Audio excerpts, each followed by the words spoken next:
आज की इस वीडियो में हम 80 महत्वपूर्ण प्रश्न को कवर करेंगे जो आपके एग्जाम के लिए महत्वपूर्ण है। तो इस वीडियो को पूरा जरूर देखिएगा और सभी क्वेश्चन को याद करिएगा। तो हम अब चलते हैं क्वेश्चन की ओर, क्योंकि सभी दम VVI क्वेश्चन लेकर आए, तो एक बार इस वीडियो को पूरा जरूर देखिएगा। तो आज का पहला नंबर सवाल कि किस दर्पण में केवल आभासी प्रतिबिंब बनता। तो किस दर्पण में केवल आभासी प्रतिबिंब बनता, तो या तो समतल होगा या तो उत्तल होगा। करेक्ट आंसर डी हो जाएगा। एग्जाम में बार बार पूछे जाते हैं, तो एक बार इस वीडियो को पूरा जरूर देखिएगा। आहार नल का सबसे लंबा भाग है, तो आहार नल का सबसे लंबा भाग क्या था, तो छोटी हद। क्या छोटी हद होता। करेक्ट आंसर बी हो जाएगा। गोलीय दर्पण की फोकस दूरी उसकी वक्रता त्रिज्या की होती है, तो उसकी वक्रता त्रिज्या की क्या होती है, तो आधी होती है। क्या आधी होती है। करेक्ट आंसर ए हो जाएगा। प्रकाश तरंग का उदाहरण है, तो प्रकाश तरंग का उदाहरण क्या था, तो विद्युत चुम्बकीय तरंग। क्या विद्युत चुम्बकीय तरंग होगा। करेक्ट आंसर बी हो जाएगा। इस सभी दम VVI क्वेश्चन है। दर्पण का सूत्र है, तो दर्पण का सूत्र क्या था, तो 1/v + 1/u = 1/f होता है। करेक्ट आंसर डी हो जाएगा। इस सभी दम VVI क्वेश्चन है, तो याद रखिएगा। गोलीय दर्पण में फोकसांतर एवं वक्रता त्रिज्या के बीच संबंध होता है, तो वक्रता त्रिज्या के बीच संबंध क्या था, तो f = r/2। क्या f = r/2 होता है। करेक्ट आंसर सी हो जाएगा। एक गोलीय दर्पण द्वारा बने प्रतिबिंब का आवर्धन ऋणात्मक हो तो प्राप्त प्रतिबिंब होगा, तो प्राप्त प्रतिबिंब क्या होगा, तो उल्टा होगा। क्या उल्टा होगा। करेक्ट आंसर ए हो जाएगा। सोलर कुकर में व्यवहार किया था, तो सोलर कुकर में कौन सा दर्पण का व्यवहार किया था, तो अपतल दर्पण। क्या अपतल दर्पण का व्यवहार किया जाता है। मोटर चालक के सामने दर्पण कौन सा लगा रहता है, तो कौन सा दर्पण लगा रहता है, तो उत्तल दर्पण। क्या उत्तल दर्पण लगा रहता है। सर्च लाइट का परावर्तक सतह होता है, तो सर्च लाइट का परावर्तक सतह कैसा होता है, तो अपतल होता है। करेक्ट आंसर बी हो जाएगा। प्रकाश की किरणें गमन करती है, तो प्रकाश की किरणें गमन करती है तो सीधी रेखा में। क्या सीधी रेखा में गमन करती है। प्रकाश के परावर्तन के कितने नियम है, तो प्रकाश के परावर्तन के कितने नियम होते हैं, तो दो नियम। क्या दो नियम होते हैं। किस दर्पण में बड़ा प्रतिबिंब था, तो किस दर्पण में बड़ा प्रतिबिंब था, तो अपतल दर्पण। क्या अपतल दर्पण में। करेक्ट आंसर बी हो जाएगा। स्लाइड को सर्वप्रथम कंपाउंड माइक्रोस्कोप से देखा जाता है, तो कितना गुना पर देखा जाता है, तो 10 गुना। क्या 10 गुना पर देखा जाता है। हृदय से रक्त को संपूर्ण शरीर में पंप किया जाता है, तो संपूर्ण शरीर में पंप किया जाता है तो नीले के द्वारा। क्या नीले के द्वारा किया जाता है। करेक्ट आंसर बी हो जाएगा। ECG का पूरा नाम क्या है, तो ECG का पूरा नाम क्या होता है, तो इलेक्ट्रोकार्डियोग्राम। क्या इलेक्ट्रोकार्डियोग्राम होता है। करेक्ट आंसर बी हो जाएगा। मैग्नीशियम पाया जाता है, तो मैग्नीशियम किस में पाया जाता है, तो क्लोरोफिल में। क्या क्लोरोफिल में पाया जाता है। करेक्ट आंसर ए हो जाएगा। निम्नलिखित में से किसे कोशिका का ऊर्जा मुद्रा के रूप में जाना जाता है, तो कोशिका का ऊर्जा मुद्रा के रूप में जाना जाता है, तो ATP को। क्या ATP को जाना जाता है। करेक्ट आंसर बी हो जाएगा। पादप में जाइलम उत्तरदायी है, तो पादप में जाइलम किसके लिए होता है, तो जल का वहन के लिए। क्या जल के वहन के लिए होता है। करेक्ट आंसर ए हो जाएगा। पत्तियों में गैसों का आदान प्रदान होता है, तो पत्तियों में गैसों का आदान प्रदान किसके द्वारा था, तो रंध्र के द्वारा। क्या रंध्र के द्वारा था। करेक्ट आंसर बी हो जाएगा। रक्त का कौन सा अवयव घायल स्थान से रक्त स्राव के मार्ग को रक्त का थाका बनाकर अवरुद्ध करता, तो कौन अवरुद्ध करता, तो प्लेटलेस करता। कौन प्लेटलेस करता। करेक्ट आंसर सी हो जाएगा। ऑक्जिन है, तो ऑक्जिन क्या है, तो एक हार्मोन है। क्या हार्मोन है। करेक्ट आंसर सी हो जाएगा। द्वि विखंडन होता है, तो द्वि विखंडन किसमें होता है, अमीबा में, पैरामीशिया में, लिस्मानिया में, इनमें से सभी। क्या इनमें से सभी में होता है। इथाइल अल्कोहल किस प्रकार के श्वसन में बनता है, तो इथाइल अल्कोहल किस प्रकार के श्वसन में बनता है, तो अवायवीय। क्या अवायवीय बनता है। करेक्ट आंसर भी हो जाएगा। पौधों में श्वसन क्रिया के अंतर्गत ADP के टूटने से कितनी ऊर्जा मुक्त होती है, तो 30.5 किलो जूल प्रति मोल। क्या 30.5 किलो जूल प्रति मोल। करेक्ट आंसर ए हो जाएगा। प्रकाश संश्लेषण की क्रिया में ऑक्सीजन बाहर निकलता है, तो ऑक्सीजन बाहर किससे निकलता है, तो जल से। क्या जल से निकलता है। स्वपोषी पोषण के लिए आवश्यक है, तो स्वपोषी पोषण के लिए क्या आवश्यक है, CO2, क्लोरोफिल, सूर्य के प्रकाश, इनमें से क्या इनमें से सभी हो जाएगा। करेक्ट आंसर डी हो जाएगा। प्रकाश संश्लेषण होता है, तो प्रकाश संश्लेषण कब होता है, तो प्रकाश संश्लेषण होता है, तो प्रकाश संश्लेषण किस में होता है, तो हरे पौधे में। क्या हरे पेड़ पौधे में होता है। करेक्ट आंसर सी हो जाएगा। हरे पौधे कहलाते हैं, तो हरे पौधे क्या कहलाते हैं, तो उत्पादक। क्या उत्पादक कहलाते हैं। करेक्ट आंसर ए हो जाएगा। यकृत से निम्न में से कौन सा रस निकलता है, तो यकृत से कौन सा रस निकलता है, तो पीतरस, क्या पीतरस निकलता है। करेक्ट आंसर सी हो जाएगा।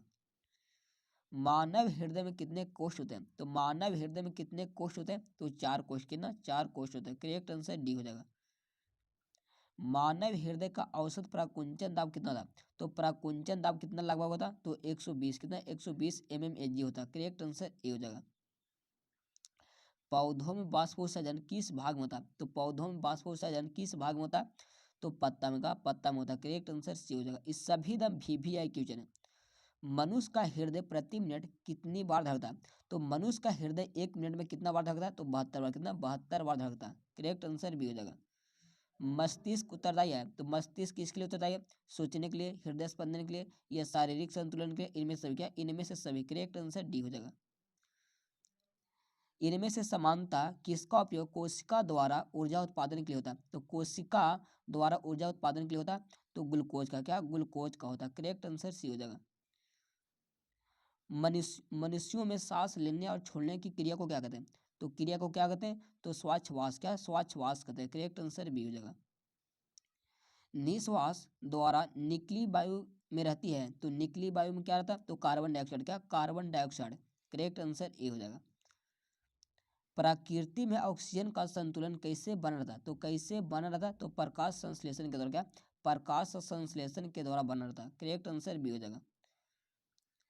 रक्त में किसकी उपस्थिति के कारण लाल दिखाई देता? तो रक्त लाल किसके कारण से दिखाई देता? तो हीमोग्लोबिन के कारण। क्या? हीमोग्लोबिन के कारण। करेक्ट आंसर बी हो जाएगा। इनमें से कौन प्रकाश संश्लेषी अंगक है? तो प्रकाश संश्लेषी अंगक कौन है? तो हरित लवक। क्या हो जाएगा? हरित लवक हो जाएगा। करेक्ट आंसर ए हो जाएगा। वायुमंडल में CO2 गैस की उपस्थिति है, तो वायुमंडल में CO2 गैस की उपस्थिति कितना? तो 0.03%। क्या? 0.03%।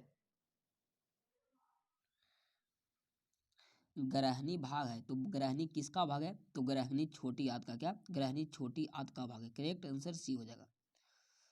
हरे पौधों में पोषण की विधि कहलाती है, तो क्या कहलाती है? तो स्वपोषण। क्या? स्वपोषण कहलाती है। करेक्ट आंसर सी हो जाएगा। अमीबा। अमीबा है, तो अमीबा क्या है जी? तो प्राणी संभोजी। क्या? प्राणी संभोजी है। करेक्ट आंसर सी हो जाएगा। लार में कौन सा एंजाइम पाया था? तो लार में कौन सा एंजाइम पाया था? तो एमाइलेज। क्या? एमाइलेज पाया जाता है। कभी कभी आप लोग का टाइलिन दे देगा। क्या? टाइलिन भी दे देगा। ठीक है।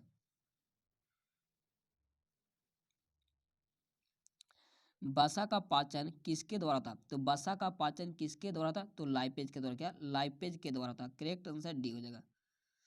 मनुष्य में पाचन की क्रिया कहाँ प्रारंभ होता? तो कहाँ आरंभ होता? मनुष्य में पाचन की क्रिया कहाँ आरंभ होता? तो मुख गुहा से। कहाँ? मुख से होता है। याद रखिए। करेक्ट आंसर सी हो जाएगा। किस पाचक रस के प्रभाव से अमाशय में दूध थका सा जम जाता? तो थका सा जम जाता तो रेनिन के कारण। क्या? रेनिन के कारण। करेक्ट आंसर बी हो जाएगा। आहार नल का सबसे लंबा भाग है, तो आहार नल का सबसे लंबा भाग क्या है? तो छोटी आंत। क्या? छोटी आंत है। करेक्ट आंसर बी हो जाएगा। मनुष्य में वृक्क संबंधित है, तो मनुष्य में किससे वृक्क संबंधित है? तो उत्सर्जन से। क्या? उत्सर्जन से। करेक्ट आंसर सी हो जाएगा। निम्न में से कौन उत्सर्जक है? तो निम्न में से कौन उत्सर्जक है? तो वृक्क। क्या? वृक्क है। करेक्ट आंसर ए हो जाएगा। किस ग्रंथि के कारण त्वचा का उत्सर्जन है? तो त्वचा का उत्सर्जन कौन है? तो स्वेद हो जाएगा। क्या? स्वेद हो जाएगा। करेक्ट आंसर ए हो जाएगा। मनुष्य में कार्बन डाइऑक्साइड का उत्सर्जन किससे होता है? तो किससे होता है? तो फेफड़ा से। क्या? फेफड़ा से होता है। करेक्ट आंसर सी हो जाएगा। प्राग नलिका का बीजांड की ओर वृद्धि करना पर किस प्रकार का अनुवर्तन है? तो किस प्रकार का अनुवर्तन है? तो रासायनिक अनुवर्तन। क्या? रासायनिक अनुवर्तन है। करेक्ट आंसर डी हो जाएगा। सजीव में निम्न से कौन जैव प्रक्रम पाया जाता है? तो सजीव में निम्न से कौन जैव प्रक्रम पाया जाता है? तो श्वसन, पोषण, जनन सभी। क्या? सभी पाया जाता है। करेक्ट आंसर डी हो जाएगा। अमेवा अपना भोजन ग्रहण करता है, तो किसके द्वारा करता है? अमेवा अपना भोजन भोजन ग्रहण करता है तो किसके द्वारा करता है? तो कुड़पाद के द्वारा। क्या? कुड़पाद के द्वारा। करेक्ट आंसर डी हो जाएगा। मांसाहारी जंतु की छोटी आंत की लंबाई शाकाहारी जंतु की तुलना में होती है तो अधिक होती है। क्या? अधिक होती है। करेक्ट आंसर बी हो जाएगा। निम्नलिखित में कौन एक अपघटक है? तो अपघटक का उदाहरण करें तो इसका आंसर बैक्टीरिया। क्या हो जाएगा? बैक्टीरिया हो जाएगा। करेक्ट आंसर सी हो जाएगा। क्लोरोफिल अणुओं को कहते हैं? तो क्लोरोफिल अणुओं को क्या कहते हैं? तो प्रकाश संश्लेषी इकाई, क्या प्रकाश संश्लेषी इकाई कहते हैं। करेक्ट आंसर ए हो जाएगा। ट्रिप्सिन नामक एंजाइम पाया था, तो ट्रिप्सिन नामक एंजाइम पाया था, तो किसमें पाया था? तो अग्नाशय रस में, क्या अग्नाशय रस में पाया था। करेक्ट हो जाएगा। पेप्सिन नामक एंजाइम भोजन के प्रोटीन को बदलता है, तो किसमें बदलता है? तो पेप्टोन में, क्या पेप्टोन में बदलता है। निम्नलिखित में से कौन मनुष्य के मुख गुहा में पाई जाने वाली ग्रंथि है? ग्रंथि नहीं है, मुख गुहा में पाई जाने वाला ग्रंथि नहीं है। तो इसका आंसर क्या? तो बुर्नज ग्रंथि, क्या होगा? बुर्नज होगा। करेक्ट आंसर क्या हो जाएगा? निश्वास में निकली वायु में किसका प्रतिशत बढ़ा रहता है? तो किसका प्रतिशत बढ़ा रहता है? तो CO2, क्या CO2, क्या यहाँ पर CO2 हो जाएगा, क्या CO2 याद रखिए, carbon dioxide. Correct answer A हो जाएगा। श्वसन क्रिया में खाद्य पदार्थों का क्या होता है? तो खाद्य पदार्थों का क्या होता है? तो विघटन होता है, क्या विघटन होता है। करेक्ट आंसर बी हो जाएगा। मनुष्य में श्वसन वर्णक पाया था, तो श्वसन वर्णक पाया था, तो हीमोग्लोबिन, क्या हीमोग्लोबिन पाया था। करेक्ट आंसर बी हो जाएगा। दाढ़ी दही के जमने में कौन सी क्रिया सहायक होती है? तो कौन सी क्रिया सहायक होती है? तो किण्वन, क्या किण्वन क्रिया याद रखिए। करेक्ट आंसर सी हो जाएगा। कीटों के प्रमुख श्वसन अंग होता, तो प्रमुख श्वसन अंग क्या होता? तो ट्रैकिया होता, क्या ट्रैकिया होता। करेक्ट आंसर सी हो जाएगा।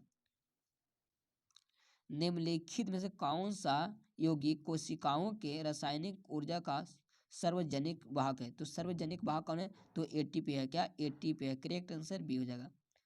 समतल दर्पण द्वारा बना प्रतिबिंब होता है, तो समतल दर्पण द्वारा बना प्रतिबिंब कैसा होता है? तो काल्पनिक होता है, क्या काल्पनिक होता है। करेक्ट आंसर बी हो जाएगा। दाढ़ी बनाने में कौन सा दर्पण उपयुक्त है? तो दाढ़ी बनाने के लिए कौन सा दर्पण का उपयोग करते हैं? तो अपतल दर्पण, क्या अपतल दर्पण का उपयोग करते हैं। करेक्ट आंसर सी हो जाएगा। परावर्तन के नियम से निर्धारित होता है, तो परावर्तन के नियम से क्या निर्धारित होता है? तो आपतन कोण बराबर परावर्तन, क्या आपतन कोण बराबर परावर्तन कोण होता है। दंत विशेष किस दर्पण का उपयोग मरीजों के दांतों का बड़ा प्रतिबिंब देखने के लिए करता है? तो बड़ा प्रतिबिंब देखने के लिए कौन सा दर्पण का उपयोग करते हैं? तो अपतल दर्पण, क्या अपतल दर्पण का उपयोग करते हैं। गोलीय दर्पण के परावर्तक पृष्ठ की वृत्ताकार सीमा रेखा का व्यास कहलाता है, तो क्या कहलाता है? तो गोलीय दर्पण का द्वारा, क्या गोलीय दर्पण का द्वारा कहलाता है। एक उत्तल दर्पण में बना प्रतिबिंब हमेशा होता है, तो एक उत्तल दर्पण में बना प्रतिबिंब हमेशा होता है, तो कैसा होता है? काल्पनिक और हासित होता है, क्या काल्पनिक और हासित होता है। करेक्ट आंसर बी हो जाएगा। ऐसे पदार्थ हैं जिससे होकर प्रकाश आसानी से पार कर जाती है, उसे हम कहते हैं, तो उसे हम क्या कहते हैं? तो पारदर्शी पदार्थ, क्या पारदर्शी पदार्थ कहते हैं। करेक्ट आंसर ए हो जाएगा। हमारी आँख हमारी आंखें जो देख सकती है वे वस्तु होती है, तो वे वस्तु क्या होता है? तो दीप या प्रदीप, क्या दीप या प्रदीप होता है, याद रखिए। करेक्ट आंसर सी हो जाएगा। यदि किसी बीम का प्रतिबिंब आवर्धन या ऋणात्मक हो, उस प्रतिबिंब की प्रकृति होगी, तो उस प्रतिबिंब का प्रकृति क्या होगा? तो ऋणात्मक किसका होता है? तो ऋणात्मक होता है अपतल का, क्या अपतल। तो अपतल में वास्तविक और उल्टा, क्या वास्तविक और उल्टा। करेक्ट आंसर हो जाएगा। तो आज का वीडियो आप लोग का कैसा लगा आप कमेंट बॉक्स में देगा। इस वीडियो को ज़्यादा से ज़्यादा दोस्तों को पास शेयर कीजिएगा। तो आज के लिए इतने ही, फिर मिलते हैं नेक्स्ट वीडियो में। तो जय हिंद, वंदे मातरम।